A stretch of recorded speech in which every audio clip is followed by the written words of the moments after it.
yang kudus, yang benar. Dan ini diambil dari Wahyu 3 ayat 7. Saya akan membacakan ini bukan hanya ayat 7 tapi sampai dengan ayat ke-13 ya. Kita membaca Wahyu 3 ayat 7 sampai 13. Dan tuliskanlah kepada malaikat jemaat di Philadelphia. Inilah firman dari yang kudus, yang benar, yang memegang kunci Daud. Apabila ia membuka, tidak ada yang dapat menutup. Apabila ia menutup, tidak ada yang dapat membuka. Aku tahu segala pekerjaanmu. Lihatlah, aku telah membuka pintu bagimu yang tidak dapat ditutup oleh seorang pun. Aku tahu bahwa kekuatanmu tidak seberapa, namun engkau menutupi firman-Ku, dan engkau tidak menyangkal namaku. Lihatlah beberapa orang dari jemaah iblis, yaitu mereka yang menyebut dirinya orang Yahudi, tetapi yang sebenarnya tidak demikian, melainkan berdusta akan kuserahkan kepadamu. Sesungguhnya aku akan menyuruh mereka datang dan tersungkur di depan kakimu dan mengaku bahwa aku mengasihi engkau. Karena engkau menuruti firman-Ku untuk tekun menantikan aku, maka aku pun akan melindungi engkau dari hari pencobaan yang akan datang atas seluruh dunia untuk mencobai mereka yang diam di bumi. Aku datang segera, peganglah apa yang ada padamu, supaya tidak seorang pun mengambil mahkotamu.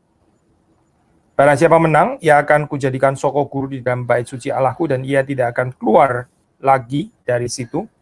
Dan padanya akan kutuliskan nama Allahku, nama kota Allahku, yaitu Yerusalem baru yang turun dari sorga dari Allahku, dan namaku yang baru. Siapa bertelinga, hendaklah yang mendengarkan apa yang dikatakan Roh kepada jemaat-jemaat. Sebelum mari kita minta pimpinan Tuhan, kita berdoa. Tuhan, kami bersyukur Engkau memberi kepada kami istirahat, dan hari yang baru ini kami ingin memulainya bersama dengan Tuhan sendiri, dan kami ingin merenungkan sebagian dari firman-Mu, merenungkan pribadi Kristus. Kami mohon supaya Engkau menerangi hati dan pikiran kami, berkati hamba-Mu, berkati rekan-rekan yang melayani bersama-sama, dan kami rindu supaya perenungan ini berkenan kepada Tuhan dan mengubah kehidupan kami sekali lagi. Demi Yesus Kristus kami berdoa. Amin. Saudara, ini adalah seri yang terakhir ya, diambil daripada kitab Wahyu, at least untuk sementara. Nggak tahu nanti mungkin menjelang Natal kita akan lanjutkan kembali seri Meditatio Christi ini. Tapi saudara bisa melihat di sini ini menyambung dari pertemuan yang sebelumnya ya. Kristus yang adalah sang Alfa dan Omega, yang awal dan yang akhir. Di situ title yang besar ini justru ditaruh pada konteks jemaat yang menderita, jemaat yang tidak menyangkal Tuhan, jemaat yang tetap setia ya. Dan ini sesuatu hal yang menarik karena seperti kita sudah bahas ya, justru di tengah-tengah keadaan jemaat yang nggak besar nih ya, nggak berpengaruh ya, bukan jemaat yang impresif lah katakanlah ya, itu Tuhan justru menyatakan dirinya sebagai sang Alfa dan Omega. Maksudnya ini adalah yang menguasai sejarah. Dia bukan hanya Allah yang menciptakan, tapi juga adalah Allah yang akan mengakhiri dan juga termasuk menghakimi, memberikan reward kepada mereka yang setia. Saudara melihat di dalam kaitannya juga dengan jemaat di Philadelphia ya. Ini saudara membaca ada kemiripan. Jadi Philadelphia dan Smyrna ini adalah dua jemaat atau dua gereja yang nggak ada teguran sama sekali. Dan perhaps bukan kebetulan juga dua jemaat ini adalah jemaat yang menderita karena nama Tuhan. Sekali lagi saya untuk kesekian kalinya kita bukan bukan mau mempermuliakan penderitaan gitu, nggak ada panggilan lah untuk kita ya untuk mempermuliakan penderitaan, apalagi menjadi bangga karena lebih menderita dan sebagainya kan. Itu bukan sesuatu yang proporsional gitu. Tapi kalau kita baca di dalam Alkitab, indeed ya, mengapa seringkali memang ini ya Pak, orang Kristen atau jemaat atau gereja yang menderita ya, itu yang justru di dalam Alkitab dikatakan hidupnya itu lebih berkenan kepada Tuhan. Ya, ini berarti penderitaan di dalam tangan Tuhan itu bisa menjadi sesuatu yang baik. Penderitaan dalam dirinya sendiri pasti kan nggak baik ya, tapi di dalam tangan Tuhan, di dalam rajutan, di dalam kedaulatan Tuhan, itu bisa menjadi sesuatu yang baik. di dalam hal ini menyingkirkan kemungkinan kita menjadi gereja yang akhirnya memiliki kelemahan-kelemahan yang perlu ditegur oleh Tuhan. Justru karena kita ini kurang menderita gitu. Lalu bagaimana coy? Apakah gereja atau orang Kristen mesti mencari penderitaan dengan sengaja? Jawabnya ya tidak. Gitu. Sebetulnya kalau kita mengasihi, kita setia kepada Tuhan, kita nggak kompromi, selalu ada alasan yang cukup ya. Kita itu menderita bersama dengan Kristus. Penderitaan itu nggak perlu dicari-cari karena kita ada di dalam fallen world dunia yang sudah jatuh ini ya. Nggak mungkin bersahabat dengan orang-orang yang mau melakukan kehendak Tuhan. Menurut Alkitab itu nggak mungkin. Jadi saudara membaca termasuk juga di dalam bagian ini ya. Ini adalah bersama dengan jemaat di Smyrna, jemaat di Philadelphia. Ini adalah jemaat yang dipuji oleh Tuhan ya, tanpa ada teguran. Dan sekali lagi bukan kebetulan bahwa baik jemaat di Smyrna maupun jemaat di Philadelphia ini adalah jemaat yang menderita ya, karena Kristus. Nah, ini yang diperkenalkan di sini ya, yang kudus, yang benar. Ini kalau saudara membaca Hagios Aletinos ya, ini apa sih kaitannya gitu ya dengan bagian ini? Nanti kita akan pikirkan. Tapi sebelumnya sama seperti Alfa dan Omega, yang awal dan yang akhir ya.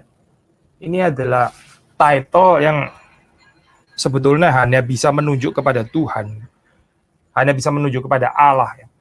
Saya mengatakan yang kudus yang benar, ini pasti adalah Allah. Ya, gak ada yang boleh menyebut diri yang kudus yang benar kecuali Allah sendiri. Maka di sini waktu kita membaca Kristus menyebut dirinya yang kudus yang benar, ya ini jelas bahwa ini membicarakan Kristus itu adalah Allah. Kalau pembaca pada saat itu sih sudah pasti mengerti ya tentang term ini gitu, tapi orang modern ya bisa nggak sadar bahwa ini sebetulnya adalah title yang hanya diberikan bagi Allah. Jadi saudara membaca di dalam bagian ini ya, ini bagaimana seperti dikatakan oleh komentari, dikatakan dalam komentator ya, ini salah satu komentator, ini adalah menggambarkan Kristus di dalam Old Testament terms ya sebetulnya. Ini adalah penggambaran Kristus ya yang menggunakan istilah-istilah atau title bagi Allah yang ada di dalam perjanjian lama. Jadi di sini ada sesuatu yang sangat menghibur ya. Bahwa Yesus yang mati dan yang bangkit itu dia adalah Allah sendiri gitu, dan dia pasti akan menghakimi dengan benar seperti saudara membaca di dalam perikop ini. Bahwa Allah itu adalah the Holy One yang kudus ya, saudara bisa baca di dalam Mazmur 16 misalnya. Kita coba melihat Mazmur, kita membaca Mazmur 16 ayat 10 ya. Di sini bicara tentang Kristus ya di sini ya. Maksudnya ini Mazmur mesianik, sebab engkau tidak menyerahkan aku ke dunia orang mati dan tidak membiarkan orang kudusmu melihat kebinasaan ya. Yesaya 1, kita membaca Yesaya 1. Kita membaca Yesaya 1, ini ayat yang ke-4. Celakalah bangsa yang berdosa, kaum yang syarat dengan kesalahan, keturunan yang jahat-jahat, anak-anak yang berlaku buruk. Mereka meninggalkan Tuhan, menista yang Maha Kudus Allah Israel, dan berpaling membelakangi Dia. Di situ Tuhan ini ya disebut dengan title yang Maha Kudus Allah Israel. Dan saudara masih bisa membaca di dalam bagian-bagian lain di dalam perjanjian lama. Di situ yang Maha Kudus atau yang kudus itu jelas menunjuk kepada pribadi ilahi. Sehingga waktu saudara membaca di dalam Wahyu ini ya, itu Yesus menyatakan dirinya sebagai yang kudus yang benar. Ya. Dia sebenarnya sedang menyatakan diri juga sebagai pribadi yang ilahi dalam bagian ini. Istilah kudus seperti saudara tahu ya, itu akan seperti kita juga sudah sering menjawab, bukan hanya kita sih ya, sudah banyak orang yang menjelaskan itu artinya kan set apart ya, ini dipisahkan dari dunia ini ya, ini holy other ya, yang sama sekali berbeda, qualitative difference ya. Dan terutama ini dikaitkan dengan dia satu-satunya yang layak untuk disembah. Ini penting ya saudara, ini yang terakhir ini. Saudara jangan berpikir menghayati Yesus itu holy other, Allah itu holy other dalam pengertian ini, set apart from the world, totally berbeda, terus kemudian tapi nggak membawa kepada sikap ibadah, itu kita nggak tertarik dengan konsep yang seperti itu. Itu konsepnya masih disintegrated ya, meskipun konsepnya tentu saja bukan konsep yang salah. Tapi kalau kita membaca di dalam kitab suci, saudara akan mendapati bahwa title yang kudus itu ya, termasuk juga kalau kita mau mengatakan yang ya sama sekali berbeda ya, holy other, itu seharusnya membawa kita kepada sikap beribadah. Saudara nggak bisa pisahkan pengenalan akan Allah atau Yesus yang Maha Kudus, yang kudus, dengan pengabdian kita, ya, sikap ibadah kita kepadanya. Maka di sini waktu saudara membaca yang kudus, ya, saudara tahu itu apa artinya. Again, saya suka pakai istilah spectrum of meanings ya. Ini istilah itu ada spektrumnya di sekitarnya yang kita mesti mengerti gitu, sehingga kita nggak menafsir sesuai dengan imajinasi kita sendiri, tapi biblical theologically ini istilah ini artinya apa. Lalu selain ini ya, hagios juga pakai istilah aletinos ya. Aletinos itu kalau diterjemahkan dia bisa diterjemahkan yang benar dalam arti yang asli gitu ya, genuine. Maksudnya ini kalau dalam bahasa Inggris juga bisa diterjemahkan juga dengan ini ya, true gitu. True itu seringkali kan dikontraskan dengan lies ya. Dikontraskan dengan falsehood, dengan kepalsuan. Waktu di sini Yesus itu memperkenalkan dirinya sebagai yang benar ya, aletinos. Nah, ini kontras kalau saudara baca di dalam Wahyu 3 dengan jemaat yang mengaku dirinya itu genuine, asli itu ya. Tapi sebetulnya itu mereka bukan jemaat Allah, tapi jemaat iblis kalau saudara membaca di dalam Wahyu ketiga ini ya. Tadi kita baca yaitu di ayat 9 ya. Lihatlah beberapa orang dari jemaat iblis, yaitu mereka yang menyebut dirinya orang Yahudi, tetapi sebenarnya tidak demikian ya. Keyahudian di dalam zaman itu ini dipercaya sebagai ya ini ya Pak, identitas ini, umat Allah, bangsa pilihan ya, orang-orang yang dikasih Allah. Tapi ternyata mereka sebetulnya jemaat iblis. Jadi di sini Yesus yang memperkenalkan dirinya sebagai aletinos, yang benar. Ini dimengerti di dalam arti bahwa dia itu menyelidiki dan dia mengetahui dengan jelas ya, jemaat mana yang berkenan kepada Tuhan, jemaat mana yang cuma pura-pura ya, kelihatannya seperti berkenan kepada Tuhan, kelihatannya seperti setia ya, tapi sebetulnya bukan jemaat yang dipuji oleh Tuhan. Sekali lagi saudara, ini prinsip penting ya di dalam kehidupan berjemaat kita gitu. Lebih penting kita punya kepekaan bagaimana Tuhan menilai kita daripada bagaimana sekeliling kita, bagaimana dunia, bagaimana masyarakat itu memandang gereja kita. Yang terakhir ini nggak penting sebetulnya gitu. Tapi seperti saudara tahu, kita ini nggak kebal ya dengan pencobaan itu gitu. Masih pencobaan yang sama juga. Impress the world ya, bagaimana kita membuat dunia ini kagum ya. Tapi kita lupa sebetulnya the only thing that matters itu adalah bagaimana Tuhan melihat dan menilai kita. Saudara melihat di sini ada jemaah yang posting mereka ini jemaah yang asli, jemaah orang Yahudi yang sejati dan sebagainya. Tapi ternyata mereka itu sebetulnya adalah jemaah iblis di sini dikatakan ya. Sebenarnya tidak demikian, melainkan berdusta ya. Jadi title dari Yesus yang menyebut dirinya yang benar di sini ini kontras dengan jemaat yang berdusta ya. Kalau kita mengenal Yesus sebagai yang benar, tadi kita mengatakan kalau kita mengenal Yesus sebagai yang kudus, maka kita beribadah kepadanya. Kalau kita mengenal Yesus sebagai yang benar, maka kita hidup jujur, ya. Kita juga hidup genuine, ya. Kita tidak hidup berpura-pura, apalagi munafik, menipu orang, lalu terus kemudian berusaha untuk memperkenan dunia ini, ya. Membuat dunia itu kagum kepada kita dan sebagainya. Itu adalah orang Kristen atau jemaat yang tidak mengenal Yesus sebagai yang benar. Sekali lagi, kalau kita menyebut Yesus sebagai yang benar, maka again the only thing that matters itu adalah bagaimana Yesus melihat kehidupan saudara dan saya, melihat kehidupan gereja atau jemaat kita ya. Bukan bagaimana dunia itu menilai kita.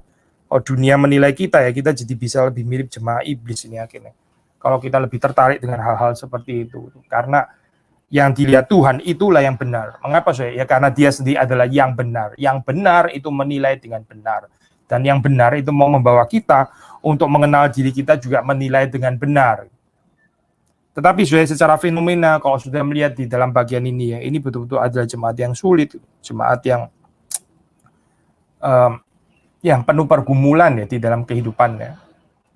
Jadi sudah mendapati di dalam cerita ini Wahyu 3 bukan kebetulan, dan ini satu penghiburan yang besar ya kalau saudara baca kalimat berikutnya setelah bicara yang kudus, yang benar, lalu kemudian dikatakan di sini yang memegang kunci Daud. Ya. Apa artinya ini? Apabila ia membuka, tidak ada yang dapat menutup. Apabila ia menutup, tidak ada yang dapat membuka. Ada penafsir yang mengaitkan ini dengan ini ya, pintu pemberitaan Injil yang dibuka gitu. Mungkin dikaitkan dengan ini ya, dengan cerita di Paulus ya, di mana di situ juga pakai metafor pintu gitu ya. Tafsirannya bisa macam-macam sudah. Ini ada yang mengaitkan juga dengan Jesus as the door ya di dalam ini Injil Yohanes itu. Tapi di dalam perenungan dan ini ya saya membandingkan komentari, saya paling persuaded dengan pandangan yang mengatakan di sini ini yang disebut di sini kunci di sini kunci Daud. Itu adalah bicara tentang kerajaan sorga. Ya. Maksudnya siapa sebetulnya yang mempunyai hak, mempunyai otoritas ya, orang itu masuk ke dalam kerajaan sorga. Jadi begini saya konteksnya gitu. Seperti sudah tahu ini ada jemaah Yahudi yang mengaku dirinya itu berhak untuk menentukan gitu ya, siapa yang belongs to people of God, siapa yang tidak gitu ya, dengan congkaknya. Mereka merasa seperti kayak mereka ini memegang kunci Daud ya, kunci kerajaan sorga. Lalu jemaat seperti di Philadelphia ini ya ini kayaknya excluded lah ya, not in communion dengan kita gitu. Not in communion. Ini jemaat yang lain lah gitu, jemaat bidat gitu ya mungkin ya dan sebagainya. Tetapi Kristus kemudian mengingatkan dia, yang memegang kunci itu ya, adalah dia sendiri, bukan jemaat ini. Kita bisa luar biasa ngawur ya kalau kita menempatkan diri kita itu di dalam posisi Kristus.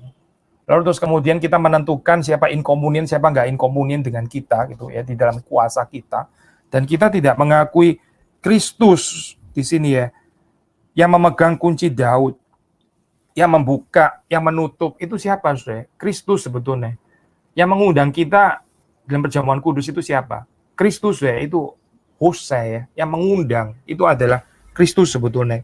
Dan kita jangan lupa ini ya, maka di sini waktu dikatakan ia membuka, tidak ada yang dapat menutup. Apabila ia menutup, tidak ada yang dapat membuka.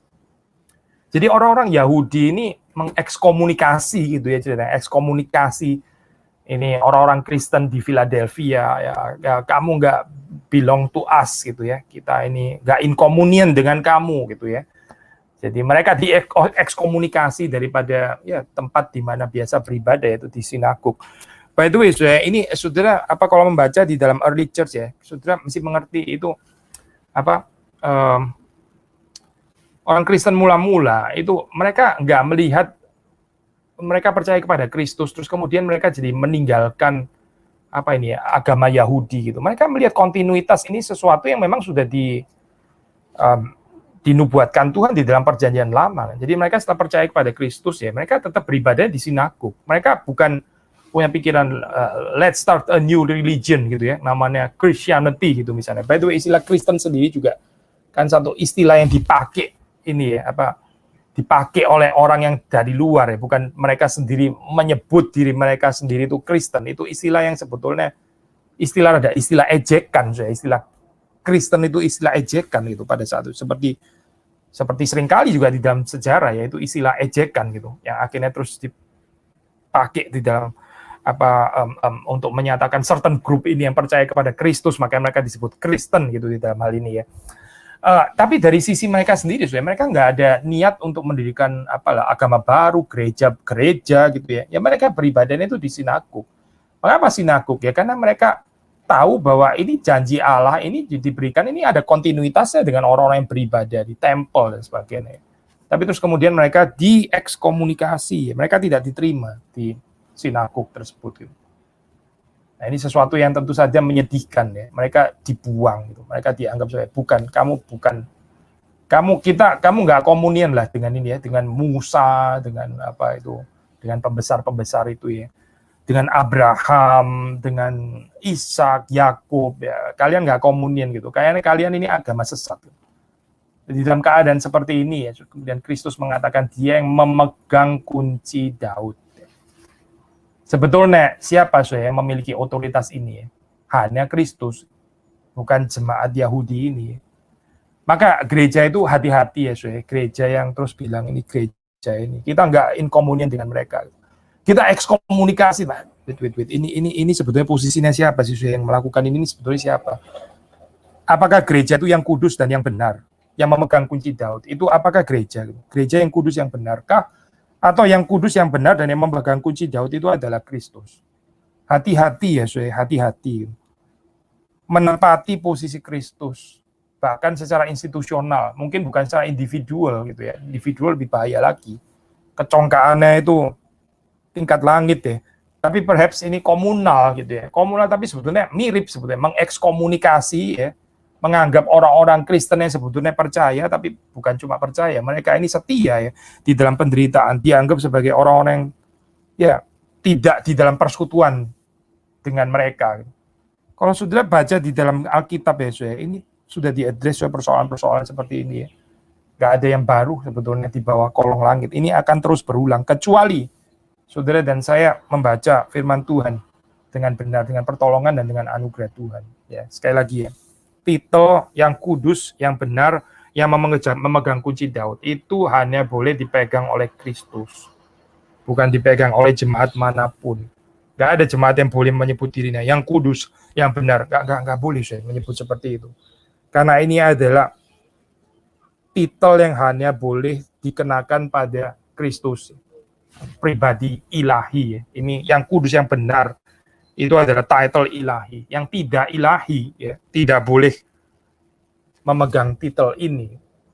Maka saudara membaca di dalam bagian ini, Kristus sajalah ya, hanya dia yang dapat membuka dan menutup pintu sorga.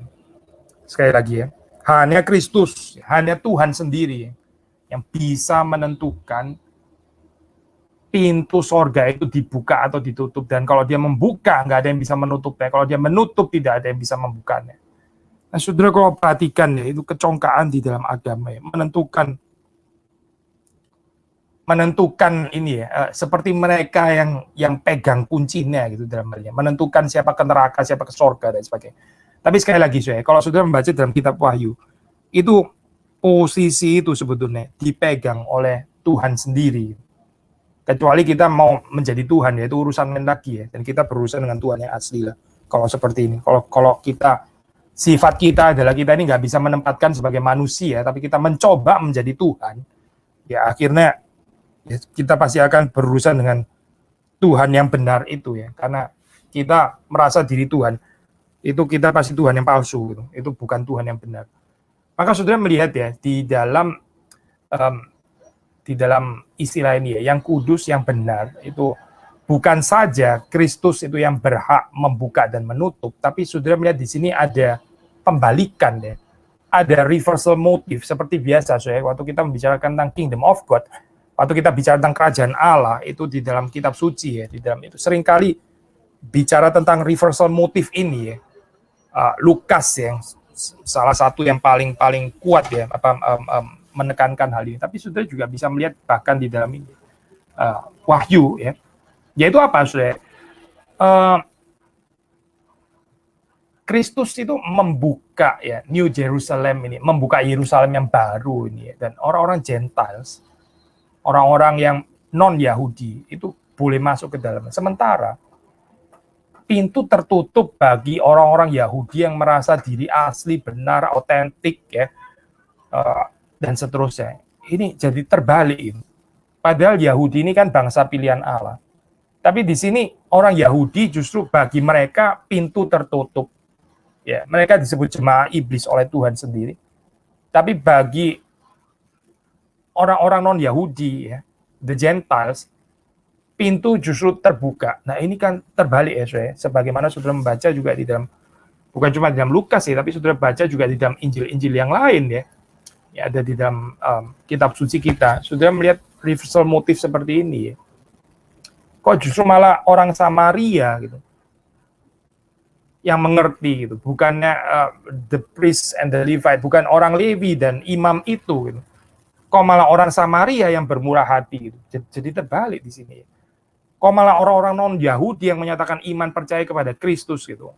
Sampai Yesus mengatakan di Israel saya nggak mendapatkan iman yang seperti ini. Jadi saudara melihat di sini ada penjungkir balikan ya. Di dalam pembicaraan atau narasi kisah Kingdom of God. Nah ini saudara, termasuk juga waktu kita membaca ya di dalam cerita atau di dalam ini ya Pak, surat, lebih tepat surat kepada jemaat di Philadelphia, saudara mendapati juga penjungkir balikan ini gitu. Yesus itulah yang membuka, dia yang menutup, dan bukan cuma itu, siapa ternyata yang bagi mereka pintu itu terbuka? Malah orang yang tidak disangka-sangka. Malah orang yang kita mungkin yakin orang ini ya seharusnya di dalam, ini orang yang penting ya, sudah pasti di dalam. Ternyata ini bukan orang yang diselamatkan, orang yang nggak mengerti kerajaan Allah. Yang merasa di dalam kerajaan Allah, justru malah nggak di kerajaan Allah. Orang yang merasa dirinya itu dia nggak layak di dalam kerajaan Allah, justru mereka lah yang di dalam kerajaan Allah. Ini semua jadi terbalik, saudara. Seperti confusing ya. Tapi kalau sudah membaca di dalam kitab suci ya, nah inilah yang waktu kerajaan Allah itu hadir ya, akan terjadi penjungkir balikan seperti ini, establishment yang dibangun oleh dunia tidak kudus dan tidak benar. Sekali lagi, establishment yang dibangun oleh dunia ini ya, di dunia ini ya, oleh kuasa dunia itu tidak kudus dan tidak benar. Waktu Yesus datang sebagai yang kudus dan yang benar, dia pasti akan menjungkir balikkan ini. Karena tatanan yang mau dibangun oleh Kristus itu adalah tatanan kerajaan sorga, bukan kerajaan dunia ini. Kalau saudara terus kemudian ini ya tertarik dengan urusan apa itu worldly power dan sebagainya, saya pikir saudara nggak mengerti apa itu kerajaan Allah. Saudara confuse antara kerajaan Allah dengan kerajaan dunia. Yesus sudah mengatakan kerajaanku bukan dari dunia ini. Lalu kalau orang masih berpikir, ya kita bagaimanapun juga mesti establish ini ya, Kingdom of God on earth. Memang betul, saya ada doa mengatakan datanglah kerajaanmu di bumi, betul gitu. Tapi apa artinya kerajaan Allah yang datang di bumi itu apa? Nah, saudara bisa melihat ini di dalam surat kepada jemaat di Philadelphia itu apa itu? Kerajaan Allah datang di bumi itu apa? Nah ternyata di sini ya, yaitu mereka diekskomunikasi dari sinagog. Saudara mau menghidupi cerita Kingdom of God seperti ini? Mereka menderita bagi Kristus ya. Ini nggak bicara tentang power di sini. Ini bukan bicara gereja yang influensial, gereja yang terkenal yang besar. Actually di dalam 7 jemaat ya, itu gereja-gereja yang lain ada yang lebih impresif secara hitungan manusia. Memang nggak harus salah, tapi ini impresif sama. Tetapi apa? Malah banyak teguran tuh gereja seperti itu.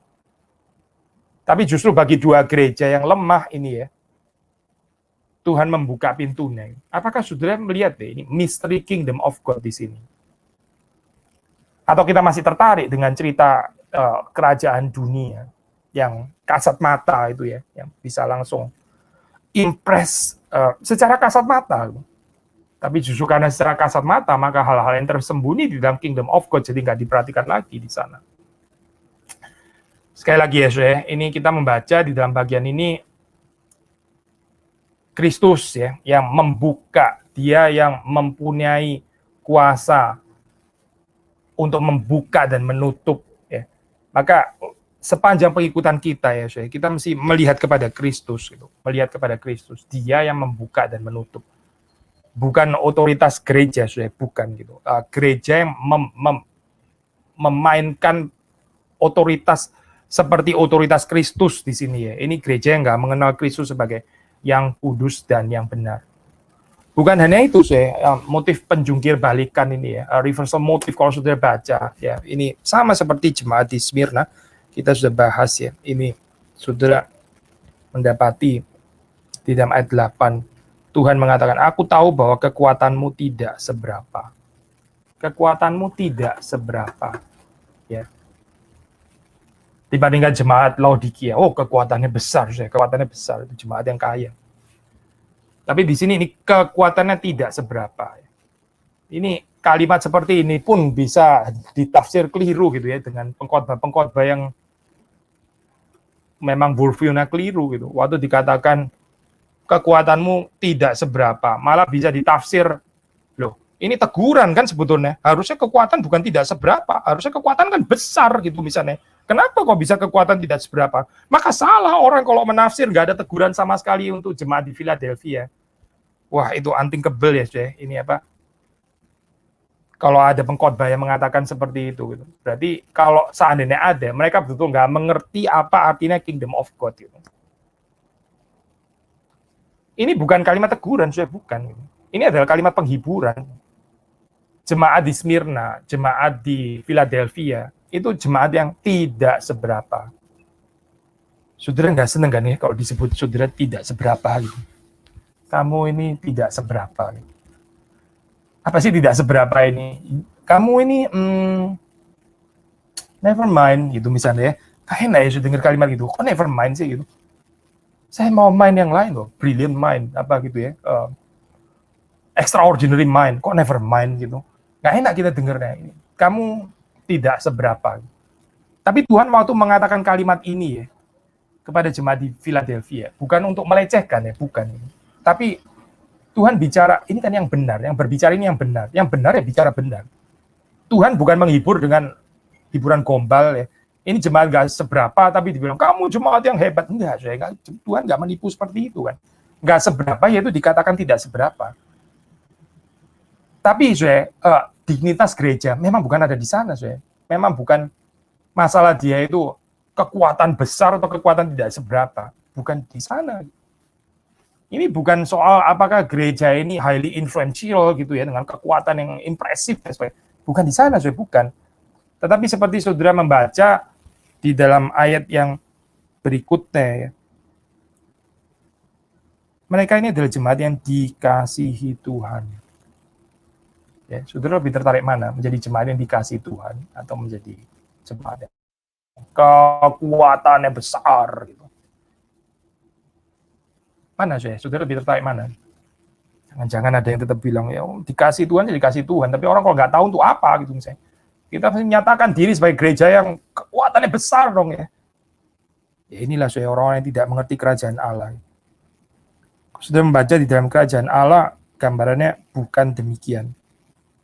Gambarannya ini adalah, saudara membaca di sini ya, ini adalah jemaat yang setia. Ya.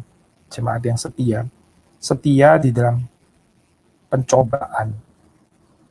Mereka ini adalah jemaat yang setia di dalam penderitaan. Mereka setia. Ya. Kehidupan mereka itu, narasinya adalah narasi Injil. Narasi Kingdom of God. Bukan narasi Kingdom of the World. Gereja yang narasinya Kingdom of the World, itu gereja yang tidak setia. Meskipun mereka kekuatannya besar atau apa. Gak menarik. Gak menarik untuk Tuhan. Untuk yang kudus dan yang benar, itu gereja gak menarik. Itu gereja yang dibuang sebetulnya. Maka ini seharusnya menjadi teguran ya. Again, ini surat kepada jemaat di Philadelphia ini gak ada teguran. Ya. Tapi untuk kita, saudara dan saya, mungkin bukan gak ada teguran. Kita diajak berpikir lagi ya. Untuk mengoreksi eklesiologi kita, sebetulnya yang kita pentingkan di dalam eklesiologi kita ini apa? Kesetiaan untuk tetap menyaksikan narasi Injil itukah, ya, meskipun harus menderita, atau kita mulai berkompromi dengan kemegahan Kingdom of the World, trying to establish power di dalam dunia ini, gitu ya, dengan cara kita.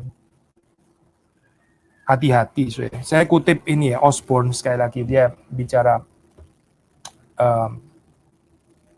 kalimat seperti ini ya, saya kutip salah satu penafsir yang baik dari kitab Wahyu. Jadi bicara tentang jemaat di Philadelphia, dia mengatakan seperti ini, they had little authority or influence, but they were faithful, and that has always been the test of divine blessing rather than success. The test of divine blessing, ujiannya ini jemaat yang diberkati Tuhan atau tidak, itu apa bukan kesuksesannya yang punya banyak pengaruh, atau kesuksesan yang kekuatannya besar ya, seperti dikatakan. Karena kalau kekuatan besar jemaat di Philadelphia nggak lulus sih. Mereka kekuatannya tidak seberapa. Test of divine blessing itu memang never, saya tidak pernah kekuatan yang impresif, nggak pernah itu saya. Tetapi apa saya? Sekali lagi ya,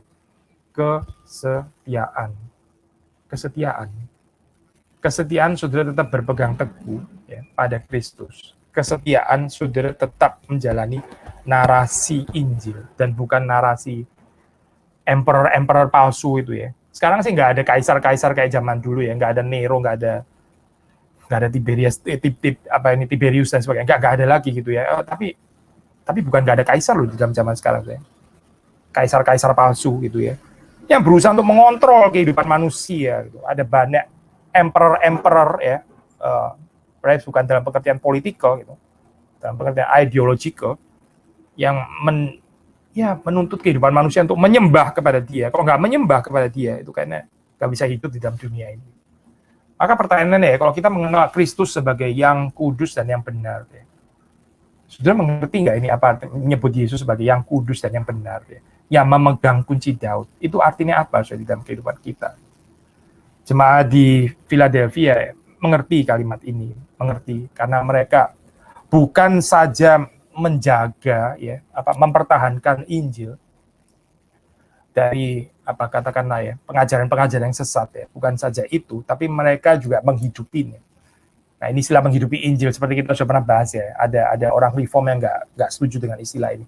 Saya bisa mengerti saya ketidaksetujuan itu. Maksudnya Injil itu sesuatu yang diberikan kan, bukan sesuatu yang kita hidupi gitu ya. Oke lah, kita kalau pakai istilah menghidupi gitu, maksudnya di sini adalah menghidupi narasinya, maksudnya gitu saya. Tentu saja bukan menghidupi Injil. Kita nggak menghidupi Injil dalam pengertian itu adalah kekuatan kita ya pasti tidak gitu. Karena Injil kan adalah anugerah, Injil itu kasih karunia, bukan sesuatu yang kita hidupi, kita jalankan, apalagi dengan kekuatan kita sendiri. Tapi kalau kita pakai istilah ini, maksudnya ini adalah menghidupi narasinya, narasi Injil, narasi kerajaan Allah, bukan narasi kerajaan dunia. Jadi di tengah-tengah penderitaan, di tengah-tengah keadaan yang kita dirugikan, ya, yang terus-menerus diekskomunikasi, disingkirkan gitu ya, dimarginalisasi dan sebagainya gitu. Saudara dan saya masih tetap bisa setia nggak saudara di dalam panggilan ini? Panggilan untuk tetap setia menjalankan narasi Injil, membangun di dalam narasi kerajaan Allah gitu, dan bukan kerajaan di dunia. Harap Tuhan menolong kita, memberikan kepada kita kekuatan orang-orang yang lemah ini, sehingga ya, bersama dengan jemaat di Philadelphia ya, kekuatan kita nggak seberapa ya, nggak apa-apa, karena memang kita nggak sedang mengejar kekuatan yang luar biasa besar. Itu nggak harus saja di ambisi orang Kristen atau ambisi gereja. Tapi bagaimana saudara dan saya, meskipun kekuatan kita ini tidak seberapa ya, pengaruh kita mungkin juga nggak seberapa juga, tapi panggilan saudara dan saya itu adalah setia kepada Injil, setia kepada Kristus. Kristus yang kudus dan yang benar itu, yang memegang kunci Daud. Kiranya Tuhan memberkati kita semua.